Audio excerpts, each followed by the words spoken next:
ગુજરાતના શિક્ષણ મોડલ મુદ્દે કોંગ્રેસના મુખ્ય પ્રવક્તા ડોક્ટર મનીષ દોશીએ ભાજપ સરકાર પર આકરા પ્રહારો કર્યા।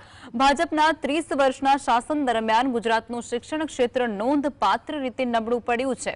સરકાર દ્વારા યોજાતા ગુણોત્સવમાં પણ ચોંકાવનારા આંકડા સામે આવ્યા છે અને જે શિક્ષણની નબળી ગુણવત્તા દર્શાવી રહ્યા છે।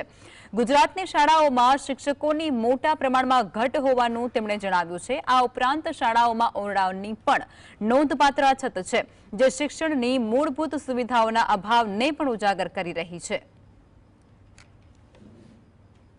ગુજરાતમાં 14,162 શાળાઓ એવી છે કે એક વર્ગખંડમાં એક કરતાં વધુ ધોરણના વિદ્યાર્થીઓને અભ્યાસ કરવાની ફરજ પડી રહી છે। ગુજરાતમાં 1600 થી વધુ શાળાઓ એવી છે, આખી શાળા માત્ર એક શિક્ષકથી ચાલે।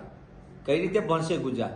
સરકાર વાતો તો કરે છે બધી કોમ્પ્યુટર ને ડિજિટલ ક્રાંતિની, પણ મોટા ભાગની શાળાઓની અંદર સરકારે લાંબા સમયથી કોમ્પ્યુટર શિક્ષકોની ભરતી જ નથી કરી।